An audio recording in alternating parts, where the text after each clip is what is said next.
Tutti dicono cosa fare e cosa è bene per te.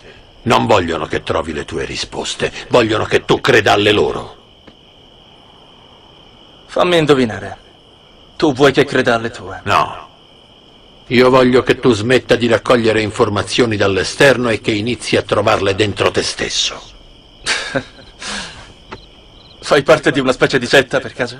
La gente teme quello che ha dentro, ma è l'unico posto in cui troverà tutto quello che serve. Perché non riesci a dormire? Forse perché a notte fonda, quando i rumori si attenuano e sei lì sdraiato nel letto e non c'è nessuno tranne te, allora forse hai un po' paura. Paura perché d'improvviso sembra tutto così vuoto. Sur le plan de l'action, quels ont été vos rapports avec le national-socialisme et le fascisme? Est-ce qu'à cet égard, il faut se reporter à votre livre, Le fascisme et ses critiques du point de vue de la droite, suivi des remarques sur le Troisième Reich? Bon, il faut que je dise d'abord que je n'étais ni fasciste, ni national-socialiste, ni membre d'aucun parti, comme je n'ai pas donné ma voix à aucune élection. Pour ce qui est de ces mouvements, il y a deux côtés à considérer. L'un négatif, c'est-à-dire leur négation. Et je ne pouvais pas être d'accord avec le mouvement qui s'est déclaré contre toute démocratie et tout marxisme. Alors, je pouvais accepter cette position. Pour ce qui concerne les côtés positifs, il y a des côtés valuables, des aspects valuables, des aspects qui ne l'étaient pas. Et ce que je pouvais prouver est la reconstruction de l'autorité de l'État. L'idée de dépasser la lutte des classes avec une formation hiérarchique et corporative, et un certain style militaire et discipliné de la nation, et une certaine tendance anti-bourgeoise. Et tout cela, pour moi, allait bien. Et ce que je n'approuve pas, c'est le côté dictatorial. Chez nous, le mal est à moitié parce que, bien que nominalement, la monarchie existait encore. Au contraire, l'action du national-socialiste a été, d'un certain sens, assez destructrice, parce qu'il a nié, en grande partie, ces traditions qui existaient même après la Première Guerre mondiale. Alors, pour ce qui sont les rapports avec ce mouvement, je n'ai exercé presque aucune action dans le monde du fascisme, aussi pour des raisons particulières de mentalité et pour une sorte de maçonnerie qui s'était formée là, des groupements fermés. Pendant que j'exerçais une certaine action en Allemagne, mais justement dans ce milieu qui n'était pas justement national-socialiste, mais qui était conservateur aristocratique. Par exemple, j'ai fait du baron von Gleichen, qui était le président du Herrenclub, du club des seigneurs de Berlin, dont le rôle est assez connu dans la période précédente. Et pas avec les mouvements nazistes en tant que tel. Pour Hitler, je n'avais aucune sympathie, parce qu'avant tout, j'ai trouvé qu'il était une nature prolétarienne. En second lieu, qu'il est un type dangereux de posséder, bien qu'il est très doué, d'où ses succès, etc. Et pour ce qui est de la SS, le discours est un peu différent, parce que d'habitude, on connaît de la SS seulement les aspects les plus fâcheux, comme les concentrations, tout cela, Gestapo, etc. Mais il faut se rappeler que Himmler flirtait avec l'idéal d'un ordre, ce qu'on appelait, il y a aussi un livre en français, l'ordre noir. Il voulait ressusciter dans une nouvelle forme l'ancien ordre des chevaliers Teuton, des chevaliers germaniques du XIIe siècle. Et dans ce sens, il travaillait pour donner une certaine formation particulière des mythes spartanes et des mythes prussiennes à ces éléments choisis, l'élément nouveau, et qui demandait aussi qu'il avait de la race et qu'il avait une formation surtout militaire aussi. Et alors, dans ce sens, puisqu'il cherchait aussi une sorte de consacration pour cet ordre, il avait intérêt aussi pour les symboles primordiaux, tout ce qui était les traditions primordiales. Et dans ce sens, il avait porté aussi l'attention à moi. Et j'ai fait des conférences à Berlin, en allemand, pour les chefs de la SS, justement sur ces domaines, sur ces camps tout à fait particuliers, ces domaines tout à fait particuliers. Et c'est là tout, je n'ai pas eu notre relation avec les Allemands. Est-ce que vous avez effectivement tenté de constituer le début de l'Ordre Noir? Qui était lui, Himmler. Himmler l'a tenté. Et il a formé. Si ce qui a formé était à l'auteur de l'idéal, c'était notre discours, n'est-ce pas? Voulez-vous nous dire quel est votre concept de race et pourquoi vous avez été accusé par vos adversaires de racisme? Mais vous savez, raciste, fasciste, etc., ce sont des étiquettes qu'on emploie très volontiers pour quelqu'un qu'on veut liquider sans se donner la peine de connaître les idées véritables. Et pour ce qui est le problème de la race, ce serait un discours un peu long, parce qu'avant que le fascisme aussi avait pris une orientation raciste, je travaillais en Allemagne dans le sens de rectifier ce que je voulais appeler le racisme biologique et scientiste qui avait pris très pied. Et je ne pouvais faire parce que j'étais italien, parce que un Allemand qui aurait fait ces propos, très probablement serait fini dans un camp de concentration. Alors, pour arriver à l'essentiel, je me suis occupé du racisme, mais avec l'intention de le rectifier. De là, une doctrine toute particulière de la race. C'est évident que, comme toute conception, aussi celle de la race dépend de l'idée qu'on a de l'homme. Si cette idée est matérialiste, c'est évident qu'il y a aussi les conceptions qu'il prend pour base seront matérialistes. Et ce sera différent lorsque la base est différente.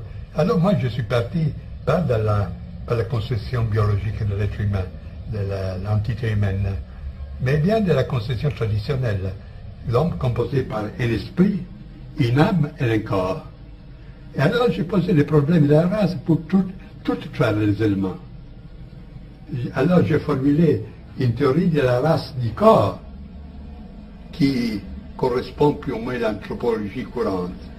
Une théorie de la race de l'âme qui étudie la typologie, les manières de réagir, des sentiments, des aspirations, tout cela. Tout cela peut avoir un style particulier qui peut être aussi caractéristique d'un certain groupe humain. Et au sommet, il y a la race de l'esprit. Ce sont les formes typiques qui peuvent avoir l'attitude vis-à-vis au spirituel, à la vie et à la mort en général, les surnaturels, etc. Alors, dans cette manière, j'ai présenté un tableau plus complet, plus intégral du problème de la race. Et il se peut qu'intéresse que Mussolini, dont, je le dis entre parenthèses, je n'étais pas l'éminence grise, comme on a écrit en France, mais que j'ai vu seulement dans cette occasion, a eu l'occasion de lire ce livre que j'écris en Italie. Ça s'appelle Synthèse de la doctrine de la race, avec ses différenciations. Et il était enchanté, au point qu'il voulait en faire la base pour une action particulière dans laquelle l'Italie aurait été jugée active vis-à-vis de l'Allemagne. pour la supériorité, les caractères plus complexes de cette thèse. Et c'est là la première occasion que j'ai vu Mussolini, lorsque la guerre avait déjà commencé. Alors tout se racontait, moi, Éminence Grise, Mussolini, etc. Ce sont de la fantaisie pure. J'ajoute que le racisme, ce n'est pas un synonyme d'antisémitisme. Le problème, du judaïsme, pour moi, existe. Mais on ne doit pas confondre les choses. Dans Les hommes et les ruines, vous avez avancé une doctrine qui se résume en ces mots: agissez de sorte que ce sur quoi vous ne pouvez rien ne puisse rien sur vous, et aussi chevauchez le tigre. Voulez-vous nous expliquer cette doctrine? Eh bien, il y a là, je me permets de le dire, une petite confusion, parce qu'il s'agit de deux livres très différents. L'un s'appelle Les hommes et les ruines, c'est-à-dire les hommes qui sont encore debout au milieu des ruines spirituelles et matérielles de l'époque ultime. L'autre, c'est le titre Chevaucher les tigres. Le premier, en un certain sens, est positif, parce que je cherche d'exposer les éléments d'une doctrine de l'État, d'une vision de la vie, d'une éthique, la critique de l'économie, du passement du matériel, du capitalisme et du socialisme. Et c'était là le problème de la guerre occulte.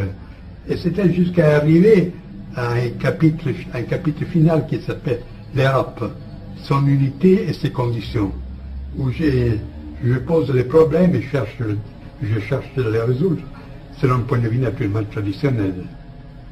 Alors ce livre a été écrit, maintenant il paraît à une 3e édition, il a été écrit il y a 12 ans, dans le but de servir des points de repère par un groupement des droits italiennes. Il est inutile de remarquer, de souligner que lorsque je parle de droite, je ne parle point du tout de la droite économique, qui pour moi est une subversion telle comme les marxisme et l'autre. Il s'agit d'une droite politique aristocratique, si vous voulez, comme vous pouvez la concevoir, Metternich, Bismarck, ou si vous voulez, Borra, dans un certain sens.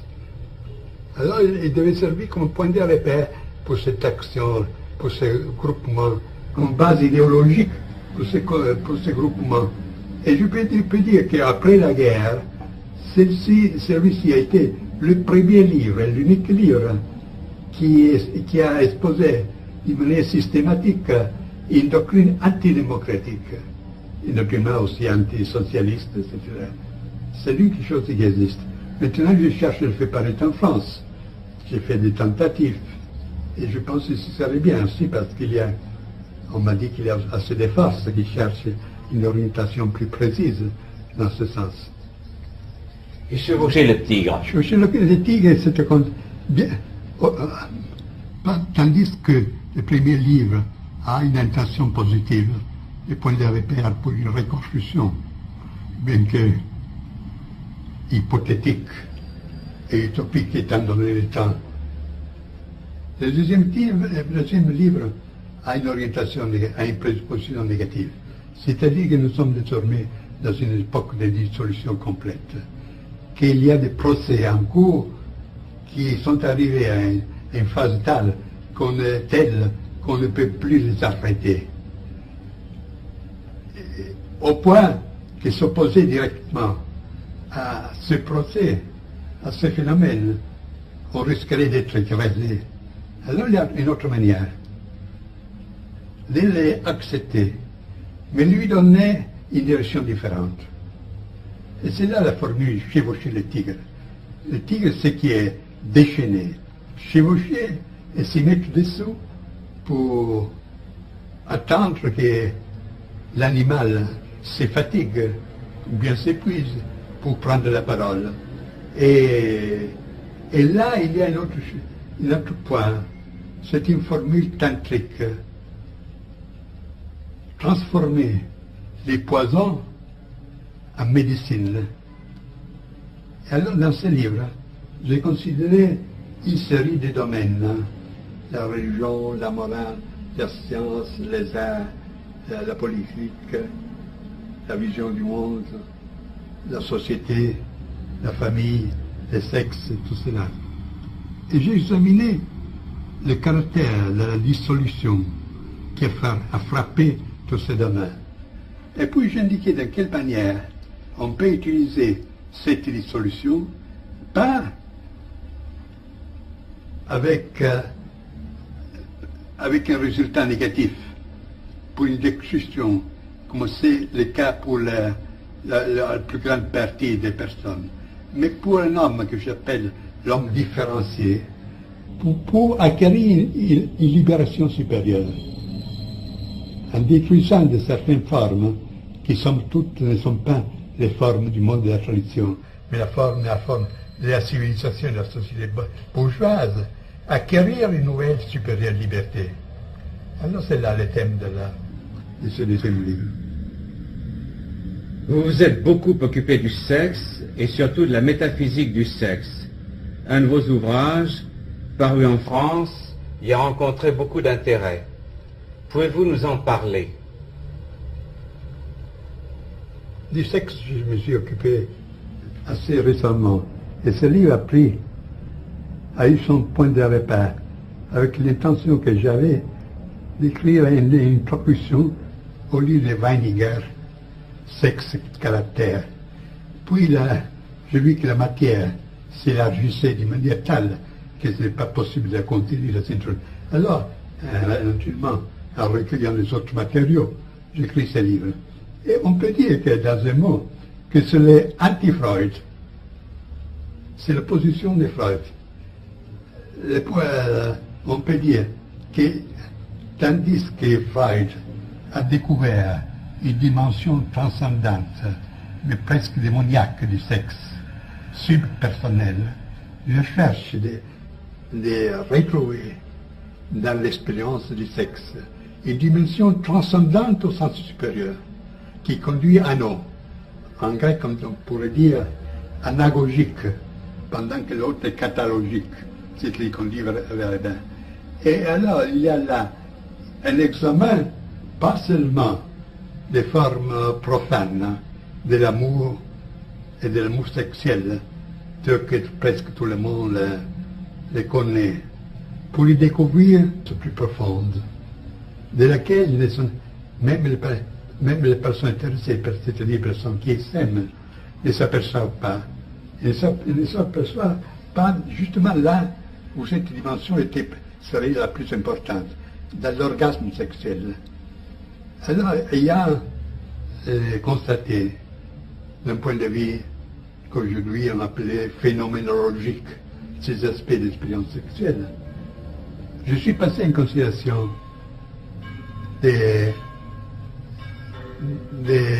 d'études comparées. J'ai constaté comme cette dimension, dans les autres civilisations, avait toujours été reconnue. On connaît un sacrum sexual, c'est-à-dire un sacré du sexe, qui était la base, pas seulement pour les rites un peu répandus de tout le monde, mais aussi pour les pratiques assez précises, pour conduire l'expérience sexuelle à produire des phénomènes magiques et statiques et mystiques. Et là, j'ai recueilli des traditions de toutes sortes, selon mon habitude, le Crème-Orient, du taoïsme, au tantrisme, les pays arabes, c'était jusqu'à la démonologie du Moyen-Âge, etc. Alors, c'est la position du Freud dans ce sens. Et j'ai cherché d'attirer l'attention sur une dimension du sexe qui est autant superpersonnelle et profonde comme celle sur laquelle Freud s'est obsessionné, mais qui au contraire a pour fond le plus profond une transcendance. Et j'ajoute que la clé pour mon interprétation était le mythe de l'androgyne. Vous les trouvez comme on les connaît surtout en Europe. Chez Platon, le banquet, quelle est l'interprétation du sexe? C'est une impulsion confuse et irrésistible à restaurer une unité primordiale qui étaient des êtres dont la puissance faisait peur même aux dieux. Et dans les mythes platoniques, c'est pour ça que les dieux, on les a brisés à deux, hommes et femmes. Ainsi donc, pour vous, le sexe peut être un élément de la reconstruction. Non, de reconstruction, non. Pétitisé, ça c'est un domaine purement individuel. C'est-à-dire que peut-être utilisé pour chercher d'approfondir l'expérience, pour déceler et assimiler cette dimension transcendante. Et c'est évident qu'il y a une opposition précise entre la liberté sexuelle d'aujourd'hui et ces doctrines. Parce qu'aujourd'hui, nous vivons dans une sorte de démonisme du sexe. Mais c'est justement une sorte de quelque chose qui fait dépendant aux drogues. C'est des manières pour évader, pour échapper à l'angoisse existentielle.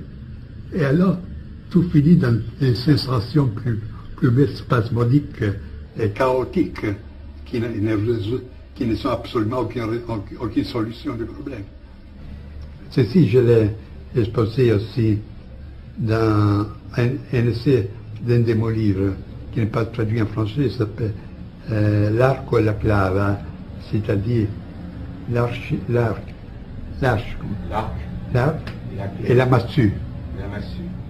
Mais vous-même, vous ne vous êtes jamais marié. Pourquoi? Parce que j'ai toujours tenu à ma liberté absolue, aussi dans ce champ. Je ne connais pas même ma famille, c'est-à-dire, elle existe, mais j'ai vécu toujours de manière indépendante et absolument anti-bourgeoise. Ainsi que je n'ai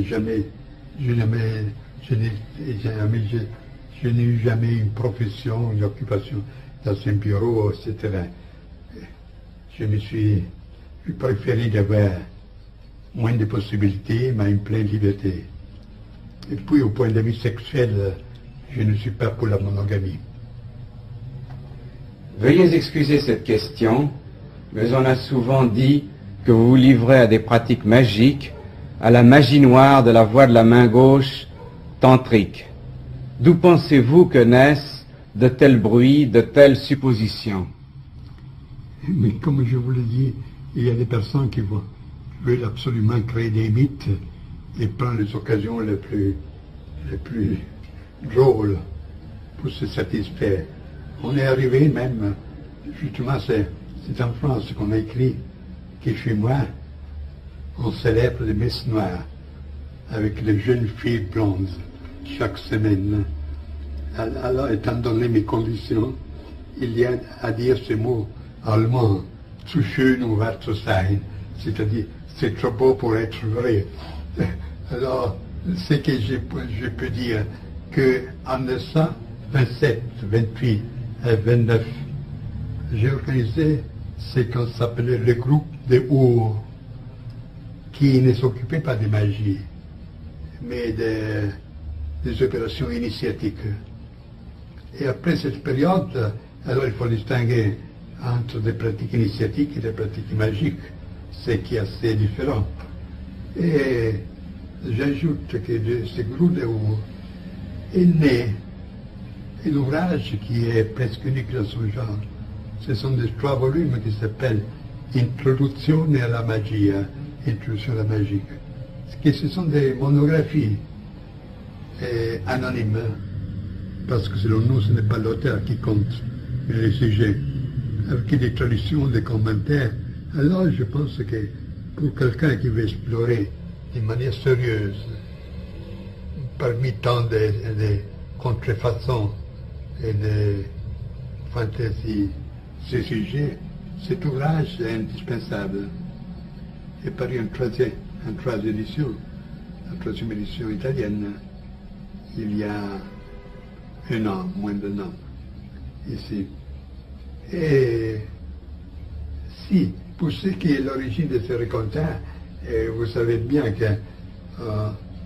qu'en partant des théories, on arrive très facilement à supposer des pratiques correspondantes. Moi, j'étais le premier en Italie à faire connaître le tantrisme, à exposer aussi ces rites de la main de la droite, de la main gauche, etc., à examiner cette éthique de ce qu'on appelle le kaula. C'est un courant de tantrique qui professe une sorte de surhumanisme, une sorte de doctrine du surhomme, au-delà du bien et du mal, en se permettant toutes choses, sur la base d'une préparation ascétique. C'est là le singulier, qu'on considère l'ascétisme dans ce courant, pas pour un moyen de se détacher du monde, mais pour être libre de le vivre, sans y être pris. Et dans cette présupposition, on peut se permettre toutes choses, ce qui naturellement était assez dangereux étant donné la faiblesse humaine.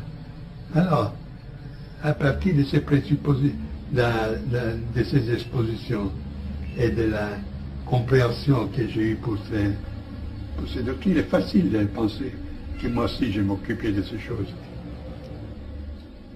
Au moment où vous affirmez que nous traversons l'âge obscur dont parle la tradition hindoue, quel est à votre avis le remède ou les remèdes à cette dissolution de la civilisation actuelle? Réponse tout à fait négative. Il n'y a rien à faire. Selon cette doctrine de philosophie de l'histoire ou métaphysique de l'histoire, sur une base involutive dont je vous ai parlé dans les questions précédentes, nous sommes jusqu'à la fin, presque à la fin d'un procès de dissolution qui a commencé pas hier, qui ne consiste pas dans ses aspects purement indifférents, bien que fâchés de la société de consommation, technocratie et tout ça, mais qui a commencé bien en avant, avec la perte progressive de tout sens réel, du surnaturel, avec la coupure des liens qui rattachaient l'homme à ce qui est plus humain, plus que humain. Étant donné que ce procès qui a commencé depuis des siècles, nous sommes arrivés presque à la phase ultime. Et c'est assez absurde de chercher d'arrêter ce procès comme arrêter une lavine. On dit lavine, la neige qui forme une avalanche. Le fermer lorsque presque arrivé dans la vallée. Mais alors, il n'y a qu'à attendre, ça se rattache un peu avec la doctrine de chevaucher les tigres, comme vous pouvez bien le comprendre. Et il n'y a que dire que ce qui est important est que cette personne s'est-il malgré tout debout pour continuer, même de manière souterraine, et avec pas des effets immédiats, la tradition. Et je reporte souvent des beaux mots d'un poète autrichien, Rilpart, qui dit « Le souhait est que ceux qui ont veillé pendant la longue nuit se rencontrent avec ceux qui arriveront dans la nouvelle aurore. » Est-ce que vous avez l'espérance de la vie éternelle? Espérance. Vous savez que dans notre doctrine, nous n'avons ni espérance ni crainte. Où on sait une chose, on ne le sait pas. Je pourrais vous dire quelles sont les vies traditionnelles sur ce sujet, mais on ne finirait plus. Ce n'est pas une chose à dire là. Vie éternelle, avant tout, il faut poser la question de la survivance. Puis distinguer les différentes sortes de survivance. Puis distinguer la survivance de l'immortalité, et ainsi de suite. Parler de la première mort, de la seconde mort. Et vous voyez que c'est un sujet très vaste que j'ai considéré dans mes livres. Et votre idée qu'il n'y a pas un autre monde, mais un seul monde avec une dimension invisible du monde, est-ce que vous appelleriez cela du nom de Dieu? Je ne comprends pas. Je veux dire, cette dimension invisible du monde, qui est dans tous vos livres, dimension surnaturelle, est-ce que vous lui donneriez le nom de Dieu?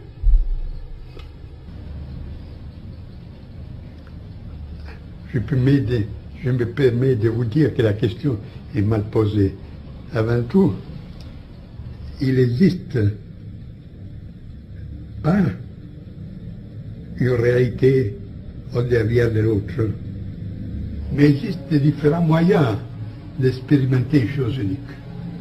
Ce qui est matériel, c'est les phénomènes, la projection d'un œil matériel, le regard matériel. Lorsque l'homme a changé son être, il persévérera la même réalité dans les autres formes. Et alors ce sont des dimensions. Et comme dans la radio, vous pouvez tourner les boutons sur des différentes longueurs d'onde, et vous percevez des autres, des suites différentes. Alors là, il n'existe pas un monde relatif et un monde absolu, mais un regard relatif et un regard absolu. Pour ce qui est Dieu, ce n'est pas le cas d'y parler, parce que pour la métaphysique, le Dieu c'est un concept qui appartient à la conscience religieuse, pas à la science métaphysique. Vous savez que selon la doctrine hindoue, et aussi selon certains mystiques occidentaux, comme Dionys l'Aréopagite, et même Plotin, même Maître Eckhart, on considère quelque chose qui est au-delà de la divinité, de Dieu. Parce que le Dieu, selon le point de vue oriental hindou par exemple, c'est le principe de l'être. Mais le principe de l'être a, vis-à-vis de soi, le principe du non-être. Il y a quelque chose de supérieur à l'être et au non-être. Et au non-être. Et c'est une sorte... Ça fait rien, qu'on va sans conversation. Oui, si vous voulez reprendre, au moment où vous nous disiez vous disiez il y a l'être, vous savez qu'il y a l'être et il y a le non-être.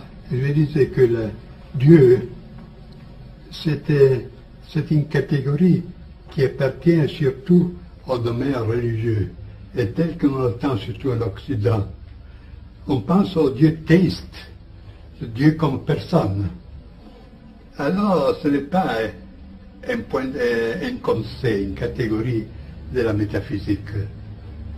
Parce que ce Dieu théiste, au maximum, on peut le considérer comme le principe de l'être. Mais l'être par lui-même, pour sa nature, a contre soi, contre lui le non-être. Et on peut concevoir quelque chose qui est au-delà de l'être et du non-être. Et c'est là la métaphysique.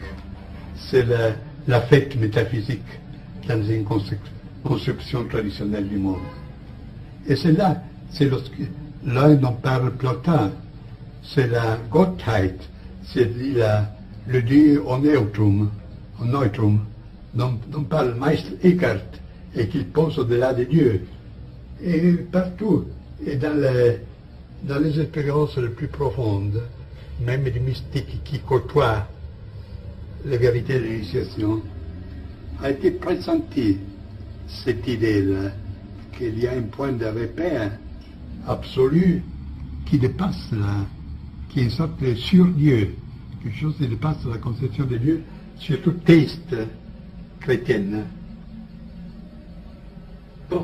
qui, je voudrais ajouter,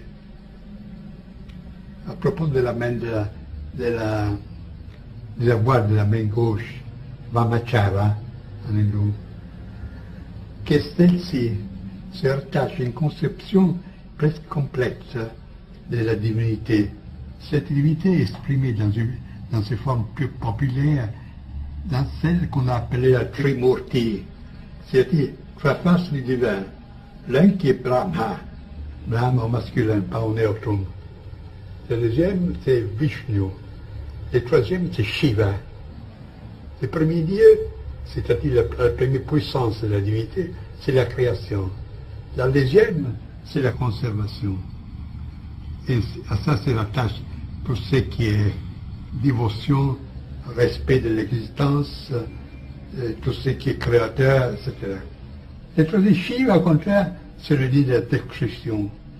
Ma destruction à entendre comme transcendance. C'est le représentant de ce qui est inconditionné, et comme tel ne peut que agir d'une façon destructive sur tout ce qui est conditionné. Alors pendant que le premier Dieu, création, conservation, forme l'objet de la voie de la main droite, le troisième Shiva, c'est justement le Dieu du troisième qui s'appelle, le Dieu qui, c'est le troisième Shiva, c'est le Dieu qui, sous le signe duquel c'est la voie, c'est tout la voie de la main gauche, qui comprend des formes de destruction rituelle, l'orgiasme, tout ce qui, dans son paroxysme, dépasse tout ce qui est conditionné. Et ce n'est pas, et c'est vu, ne se limite pas à ces milieux un peu spécialisés comme ceux du tantrisme. Mais si vous consultez un texte qui aux Indes a la même popularité presque de la Bible chez nous, que c'est la Bhagavad Gita, dans le chapitre 10e, vous trouvez justement que la forme suprême du Dieu se révèle dans sa manière épouvantable, dans sa forme épouvantable, en une force qui détruit toute chose, qui comme un potentiel trop haut qui fait sauter un circuit, un schéma.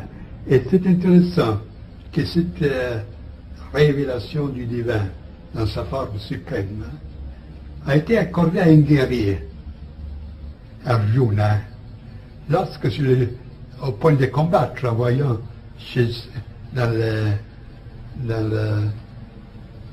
le fil de ses ennemis, aussi des parents, des amis, ne veut plus combattre. Alors le Dieu l'encourage en disant, tous ceux que tu vois sont déjà morts avant d'être nés. Tous seront transportés par la puissance destructive, parce qu'aucun est à l'auteur de la transcendance que je suis. Alors, n'aie pas de peur, sois mon instrument, et combat sans peur et sans souci. Je crois que c'est là la justification la plus haute, la justification sacrale la plus haute de la guerre qu'on peut trouver dans le monde traditionnel.